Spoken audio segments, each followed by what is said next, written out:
que para platicarles un poquito de su trayectoria, porque si leo todo el currículum se nos va aquí el segmento, para platicarles un poquito, es egresada de la Escuela Normal del Estado, doctora en innovación educativa y maestra en educación con especialidad en lingüística aplicada por el TEC de Monterrey, con 40 años de experiencia en docencia, es investigadora y con docencia en investigación y formación docente. Pues ha tenido muchísimos puestos a nivel nacional. Para rescatar algunos, estuvo en el como directora del Centro Regional de Formación Docente e Investigación Educativa de México. De 2019 a 2022 fue consejera técnica en la Comisión Nacional para la Mejora Continua de la Educación en México, y así nos podríamos ir con muchos otros. Pues está de más decir que es una súper invitada y más que acertada para el tema que estamos tratando, que es precisamente los libros de texto. Maestra Norma, muchas gracias por acompañarnos. Muchas gracias por la invitación. Muy honrada de estar con ustedes. Gracias. Precisamente ahorita estábamos comentando antes de entrar de pues todo lo que se ha estado manejando en redes sociales, sobre todo en las últimas conferencias que se han dado con respecto a los libros de primero, segundo y tercer año. Y usted, pues desde su punto de vista como investigadora y docente, ¿cuáles consideran que son los mayores retos a los cuales se van a enfrentar los docentes con este programa? A mí me parece que es una oportunidad magnífica para que los docentes, en primer término, los directivos de instituciones educativas en México, pongan a prueba sus conocimientos. Van a tener en sus manos nuevos materiales que ponen a prueba lo que conocen sobre pedagogía, sobre didáctica, sobre filosofía de la educación, y con ello, pues, analizar este recurso que les llegue y tomar decisiones muy importantes para que lo que prevalezca sea esa necesidad de que los alumnos aprendan. Eso es lo que debe privilegiarse. Y los libros de texto, como otros recursos, pues son estos materiales con los que podrá favorecer el docente el aprendizaje. Sí, lo comentábamos justo ahorita, pues los libros están y es una realidad. Incluso se comentaba esta semana por parte de nuestro gobernador y de nuestro secretario de Educación y Cultura que ya se empezaron a distribuir algunos de los libros aquí en Sonora. Son una realidad y es algo a lo que los maestros y los alumnos y padres de familia se van a estar enfrentando en este ciclo. Entonces, más que verlo como aciertos o fallas, es ver qué se puede rescatar, cómo se puede manejar esto para tener un buen impacto en la educación de los niños. Entonces, a partir de esto, ¿cómo los maestros pueden manejar, y lo comentamos ahorita, ciertos errores que se presentan como en general, y que no es algo nuevo, es algo que ha existido en todos los libros de texto desde que tengo memoria, siempre se han presentado errores, pero cómo los maestros pueden manejar estos errores para evitar que afecten la educación de los niños? Creo que esta cuestión de los errores que aparecen o que están presentes no solo en esta edición, sino en ediciones anteriores, deben de asumirse con la responsabilidad de que el conocimiento llegue de manera adecuada a los niños. Entonces, si el docente detecta que aparece algún error o algún planteamiento en el libro de texto, tiene que asumirlo con eso que llamamos capacidad para indagar, para investigar, que los docentes fueron formados para ellos en la escuela normal y en otras instituciones formadoras de docentes como la Universidad Pedagógica Nacional, entre otros. Entonces, debe de asumirse el error con responsabilidad por parte del maestro, porque para ello fue preparado, pero también para quienes elaboran estos materiales. O sea, no podemos perdonarnos que prevalezca un error. Si lo hay, asumirlo y luego hacer las correcciones debidas. Sobre la marcha. Sobre la marcha es muy importante aplicar la investigación. Y ahí los docentes y los propios estudiantes tienen la oportunidad de intervenir con responsabilidad, insisto, y marcar lo que se encuentre que no esté bien. Para ello, la Secretaría de Educación Pública, igual aquí la Secretaría de Educación y Cultura, tener canales abiertos de comunicación para que se expresen dudas y se intercambien también las partes que vienen planteamientos nuevos en formas de trabajo en donde pueda darse esta colaboración entre docentes. Doctora, se habla mucho y se repite hasta el cansancio, pero siento, no sé si coincidan conmigo, Montse, doctora Pesqueira, que con poca comprensión, cuando se habla de la nueva escuela mexicana, ¿cuáles son los pilares, cuáles son los resortes que mueven este concepto de nueva escuela mexicana? ¿De qué hablamos o es un asunto meramente propagandístico, o qué es la nueva escuela mexicana? La nueva escuela mexicana promueve valores muy importantes para el ser humano, porque no es solamente el estudiante, sino también es el docente, directivos, padres de familia, correcto, que se involucran de una manera diferente.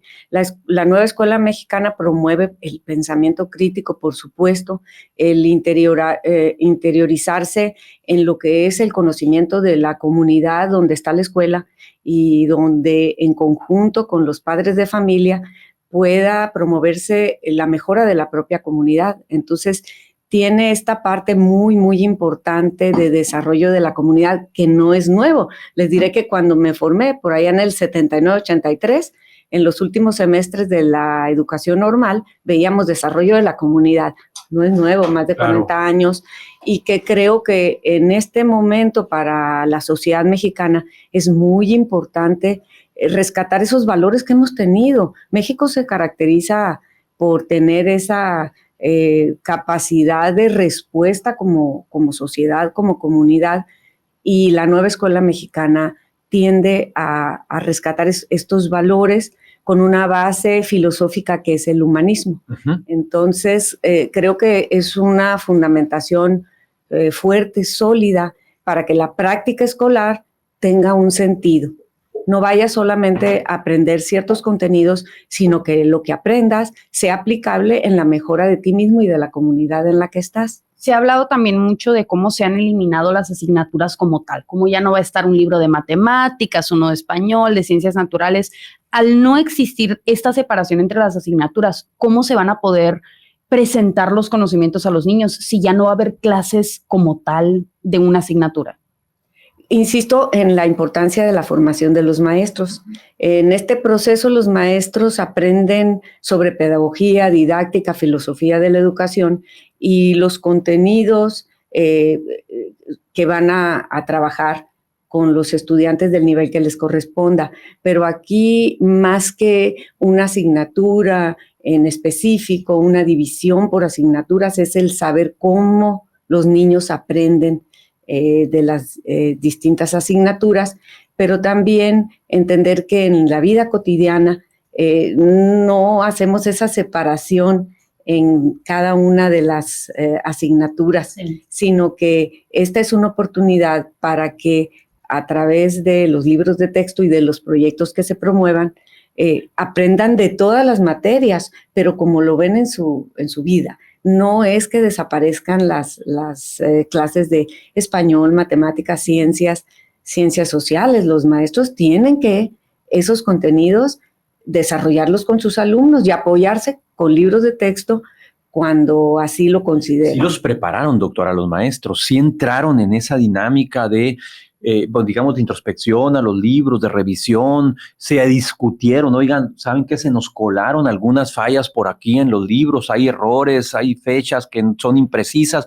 Sí hay conciencia de eso en general en el magisterio. Los maestros en formación y los maestros que están en servicio están preparados para asumir este reto de revisión. Que se haya hecho por parte de la totalidad de los maestros todavía no. Por eso es un proceso importante que tiene que llevarse a cabo y asumirlo con esa responsabilidad de que si encuentran errores sean pues que se manifiesten a quien corresponda para que se mejoren los libros de texto. Ese es un proceso que se ha realizado siempre. Y que cada ciclo es común, ¿no? Sí, y lo hemos visto, pues yo me acuerdo desde los libros que nos tocaron a nosotros, que a mí en los primeros años de educación primaria me tocaron los llamados de la madre patria, que ahora vuelve a la imagen, pero siempre ha habido cuestionamientos, polémica y demás, que alguno es de tinte pues político, pero hay otros muy importantes también que expresan especialistas en distintas áreas, pero ahí hay que tener mucho cuidado porque en estos días, estos últimos días, me ha tocado escuchar expresiones de algunos que pues malamente nos llamamos especialistas y presentan posturas muy equivocadas respecto a cómo enseñar. Exacto. Por ejemplo, me ha tocado especialistas... La voy a molestar, la voy a interrumpir porque tengo que hacer la pausa de la hora y si quiere echamos un ojo a esas diferentes visiones que se han venido presentando y que, híjole, si me permiten la expresión, yo creo que han manoseado mucho el debate y la discusión pública. Vamos a hacer pausa, regresamos, Monse, ahorita en un par de minutos. Estamos en contexto en la mesa de jóvenes, ya volvemos. Estamos platicando en la mesa de jóvenes con Monse. Joaquín no pudo venir hoy y tenemos a la doctora Norma Pesqueira en cabina platicando sobre la nueva escuela mexicana y sobre todo el debate por los libros de texto. Doctora, la interrumpíamos en la pausa. Vamos a ir cerrando esta mesa con las diferentes visiones y las diferentes versiones que se han colocado en el debate público. ¿Quién tiene la razón? Pues es un debate. ¿Están bien los libros? ¿Están mal?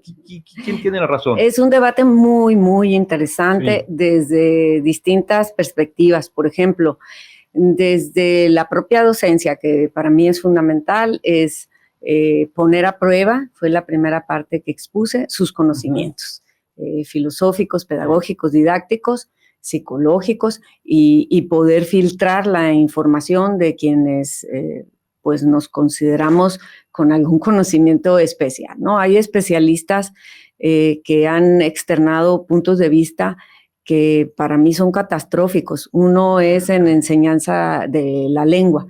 El proceso de adquisición de la lengua escrita y las matemáticas ya tiene un desarrollo muy, muy importante de finales del siglo pasado y de estas más de 2 décadas. Entonces, creo que por ejemplo, pedir que se enseñe, me tocó escuchar a un especialista, como a mí me enseñaron, con un método onomatopeico, las letras o silábico. Sí. Caray, dije, ese es un debate de por allá de los 80s del siglo pasado. No, creo que en eso el acierto de estos libros y de los anteriores y desde los 90s es que ya vienen conforme a lo que son los avances en lo que es el proceso de adquisición de la lengua escrita y las matemáticas.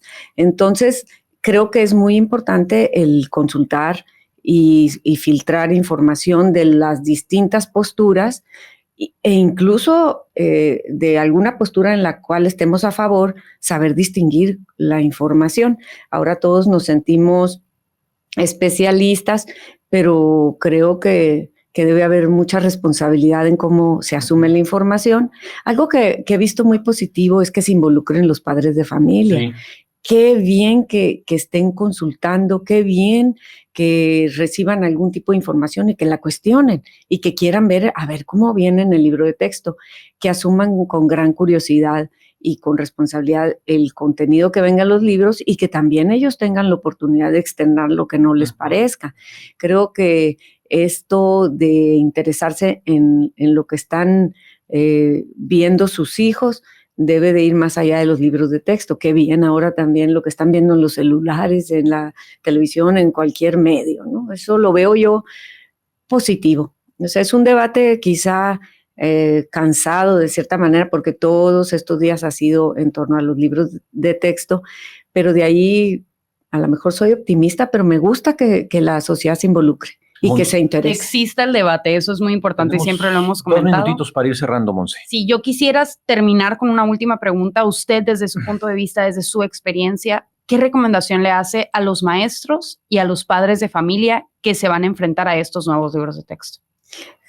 Insisto en que es muy importante que se abran canales de comunicación y eso corresponde a las autoridades educativas, en que se abran estas formas en las cuales los docentes tengan la oportunidad de expresar lo que están observando en los libros de texto y en su aplicación. Es muy importante en cómo lo estén aplicando y de allí no solamente los docentes, porque es esta responsabilidad y estos conocimientos que ellos mismos poseen y ponen a prueba, sino que también los demás, otros actores como los investigadores educativos, que asuman ese reto de investigar acerca de qué pasa del mismo contenido y de los libros, pero también de qué pasa durante el proceso de aplicación.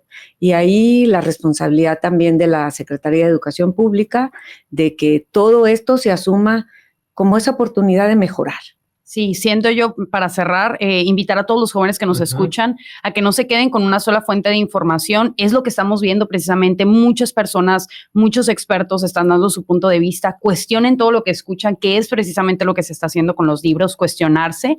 Y pues eso tenemos que hacer nosotros como jóvenes con toda esta información que se está manejando en redes. Muchísimas y buscar gracias. sobre todo documentarse bien, Claro. ¿no? Buscar voces un poco más serias, más críticas, conocedoras del tema, como en el caso de la doctora Pesqueira, para irnos un poco más como a la segura por los asuntos del debate. Doctora, muchas gracias por haber estado con nosotros. Gracias. Me da mucho gusto saludarla. Salúdame mucho a Gabriela. Claro que sí, de su parte. Gabriela Mora. Gracias por la invitación. Monse, gracias. Muchísimas gracias. Nos vemos y nos escuchamos el próximo sábado. Claro, ¿Dónde te podemos seguir? A mí me pueden seguir en Instagram y en Twitter como Mon Pesqueira.